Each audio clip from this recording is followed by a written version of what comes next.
I got a bunch of games this past month. There's some pretty weird stuff, some pretty obscure stuff in here, so stick around. I decided I'm just gonna use this channel for like pickups videos and less organized kind of lists and stuff like that. So for the first pickup video of this channel, I got a huge haul. It's just all from the last month. I didn't all get this at once. And yeah, we got a ton of games to get into. Let's just get right into it. Rayman 2. I don't think I really need to introduce this game too much. We all know Rayman. Rayman 2 is probably the most beloved game in the series. It's a 3D platformer that first came out on the N64, I believe, and like the PS1. I already have the PS2 version, so I normally wouldn't also get the older version of it. But Rayman's one of my favorite series of all time. This is like everyone's favorite game in the series. The N64 is one of my favorite consoles ever, and the cartridge is green, so you know, what are you gonna do? Next up is Robotron 64, which is some sort of arcade type game where you're on a grid and you have to destroy a bunch of enemies. I don't know a ton about it, but people seem to like it, and it's just a cheap N64 game that I didn't have yet, so I picked it up. Moving on to the obvious next console, the PS4, Chicken Police, Paint It Red, which is like a visual novel mystery game. I really usually wouldn't play this type of game, but I've been trying to get out of my comfort zone a bit more, and this does have a cool art style, and I like the animal characters, so I want to try it out, even though, yeah, like I said, it's really not what I would usually play. It has a really cool, like, noir art style, and people seem to really like it. And lastly, for the PS4 is The Wild at Heart, which I believe is like a Pikmin type of game. It has a pretty cool, like, Don't Starve, almost, like, storybook kind of art style.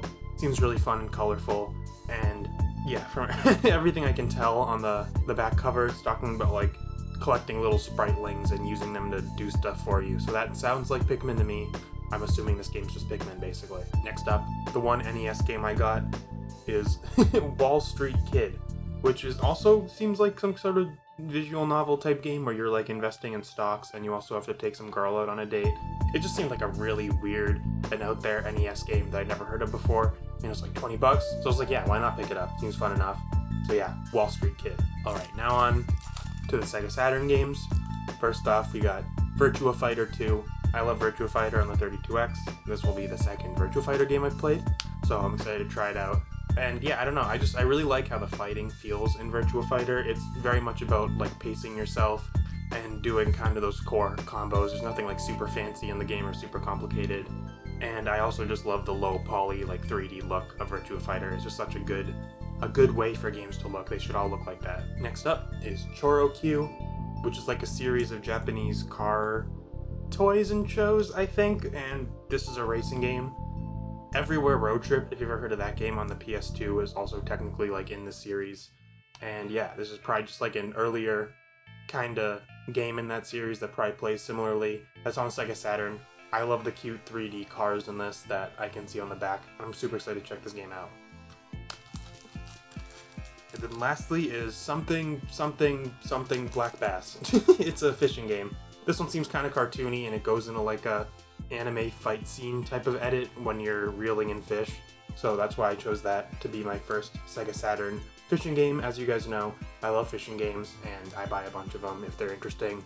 So I was checking out ones on the Sega Saturn, and I landed on this one. Alright, and the one PSP game I've got is What Did I Deserve to Do This, My Lord 2, which is an NIS JRPG on the PSP. I'd never heard of this at all, and I just randomly saw it one day. It seems like it has some sort of like base building, maybe even like tower defense type of elements to it. It seems like it's top down. I don't know, probably is a pretty weird gameplay loop. Love NIS, love the PSP, excited to try this game. Next up is Billion Road, which is like a Monopoly, Mario Party, Pokemon Game of Life crossover where you're going around a board, collecting properties, trying to get money. And there are also just like little monsters you catch that give you extra dice rolls or make you roll a certain number, or, you know, give you just all sorts of different perks. And yeah, I don't like Monopoly or Mario Party at all, but for some reason, this game really works for me. It's super fun, and I really like the character design in this. Like, the monsters are all very, like, doodly. They look like little doodles. They're super cute. There's a dog with a dice as a body that I really like. If you like party games and Pokemon, check this one out. Super fun. Next up is Gear Shifters, which is in the weirdly common genre of car roguelikes, which this is. It seems like you're just driving down some hostile highway, and then after every run, you upgrade your car, give it new parts. I haven't played any of these car roguelikes, but I have a few of them, this being one of them, and it seems like a super fun gameplay loop that I would really love, so I'm excited to try it out. Next up is Flipping Death, which is like a puzzle adventure baby platformer type of game. It has another super fun, like cartoony 2D art style that I just love. I'm super excited to try this game out. Being called Flipping Death, it has like a spooky, ghostly vibe to it, which I'm super into. It seems like there's a lot of like silhouettes and darkness in this game. And yeah, just some sort of like puzzle, adventure, maybe platformer game where you're exploring a spooky world, solving puzzles. Seems awesome. Next up is It'll Do 2 Plus, which is definitely like a Legend of Zelda type game. You're like solving puzzles, exploring areas, talking to people, all of that. I think you're also fighting. So yeah, definitely this is like a top-down Zelda type of game. Seems super cute and super fun. Next up is Going Under Internships Are Heck, which is a roguelike where I'm pretty sure you just use like regular office stuff to fight, like mops and brooms and things. And yeah, you build your character based off that. Seems like a quirky and funny concept for a game. And yeah. Then lastly, for the Switch is Wander Song. I really love the art style for this game, and it seems like kind of a maybe rhythm puzzle type of game where you're just embarking on a little journey. And yeah, there's like different tasks you have to complete, whether they be little puzzles or little platforming challenges. There's definitely an element of dancing and music in this game. If you can't tell, I'm really not actually sure how the gameplay in this game completely shakes out. But people really like it. Some sort of adventure game with music, and the art style is just super fun. Alright, I got 3 Game Boy games. First one is Quirk, which is just like a little puzzle type game, almost like Lolo or something, but it's mostly about just pushing stuff around and trying to get to the exit that way. Super fun, really cheap, kind of overlooked little Game Boy game, but it's, you know, fun to play in short little sessions, which is what I look for in Game Boy games. Next up is the first Warioland. I haven't really played any of the Warioland games, but I know people love this series, so I'm excited to try it out. And yeah, maybe I'll start with this one, where it all began. I already have Warioland 2 on the Game Boy Color, which I hear more about in terms of like it being a really good game.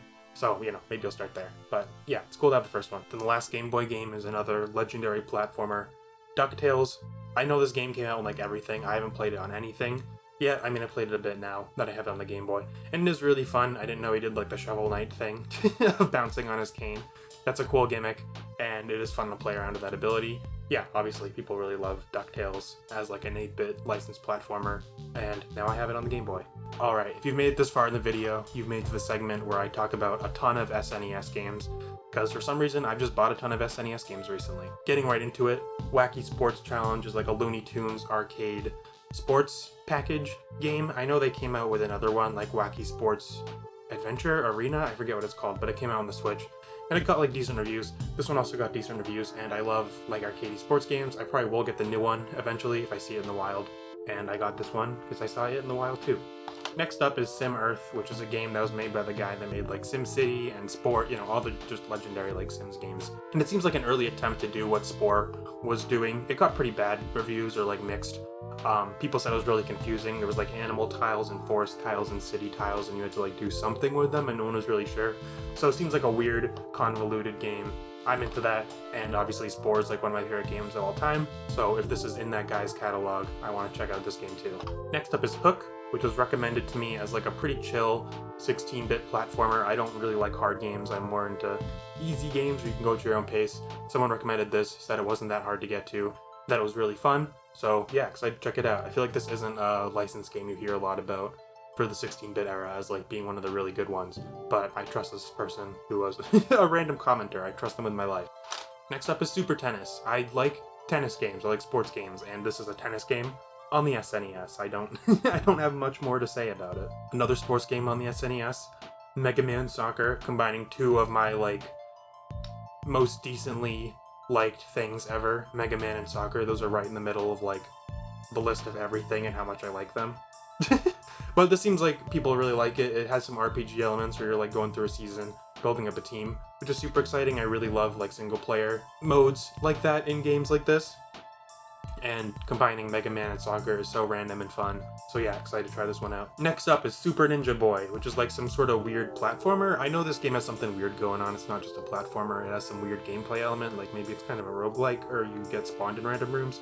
It's something like that. People don't love this game all the time, but people like it enough, and you know, it seems like it's just kind of, there are mixed opinions on it, and it's obscure and weird, so I was like, you know what, I'll try it out and I'll form my own opinion. Maybe I'll make a video about it. Next up is Kirby's Dream Course, which combines Kirby and golf. I really love Kirby. I don't like golf that much, especially in real life. I really like it in video games though. And yeah, this is just like a mini golf quirky little game starring Kirby as the titular golf ball. And yeah, that's just such a fun little concept of knocking Kirby around a mini golf course. Mini golf games are fun. And yeah, I've played this game before on like Switch Online and stuff, and it's pretty cool. Excited to have the actual cartridge of it. Next up is Mystic Quest, which is like an easy JRPG that's kinda adjacent to Final Fantasy, that was made so American people could play an easy JRPG, because we like easy JRPGs, I guess. That was what they were assuming about us at the time. People did not really like this game at the time because it wasn't Final Fantasy and it was too like hand-holdy and stuff, but people seem to be coming around on it and, you know, realizing it does have good qualities on its own, even if it is just like baby's first Final Fantasy in a lot of ways. And yeah, I'm excited to try this game out. Also, I just noticed those bags are in the shot. Those aren't always there. That's where these games were before I made this video, and then I put them back there and forgot them, and now I look like a freak. Okay, next up is Pluck. We've all heard of Pluck, probably. It's a 2D platformer, pretty quirky. It has like Earthworm Jim vibes to me. Just everything's like kind of loopy and slimy and wiggly in this world. Awesome music. That's really what stands out the most to me about this game. The music is just so good. And yes, it's a fun 2D platformer on the SNES. Next up is Pack Attack. I've played this game before. Obviously, it's on like the Namco Museum on the Game Boy Advance and probably a bunch of other versions of it. This game's everywhere, but the actual cartridge for it's like $7. So I was like, why not pick it up? It's a pretty fun puzzle game where you line up groups of ghosts and then Pac-Man eats them all. Yeah, I don't know. I like it. Cool Falling Blood puzzle game on the SNES. Then lastly for this video is Izzy's Quest for the Olympic Rings, which features the apparent Olympic mascot, Izzy, which looks like a blueberry or a fly, something like that. A blueberry or a fly are my two guesses for what Izzy is supposed to be. And yeah, this is like a decent 2D platformer that just has a funny concept and name, which is mostly why I'm interested in it. And so yeah, I'm excited to figure out what Izzy is and if this game should exist or not. Let me know what you guys think about videos like this. I'm trying to figure out what to do with this channel. I do want to do something, but I already do 2 videos for Materia every week, and those take up a lot of time, so it has to be something a little lower effort if it's going to go on here. But yeah, check out the Materia Machina channel. I'm doing a bunch of videos on there, 2 a week, like I said, and yeah, that's been super fun. And let me know, what are some games you got recently?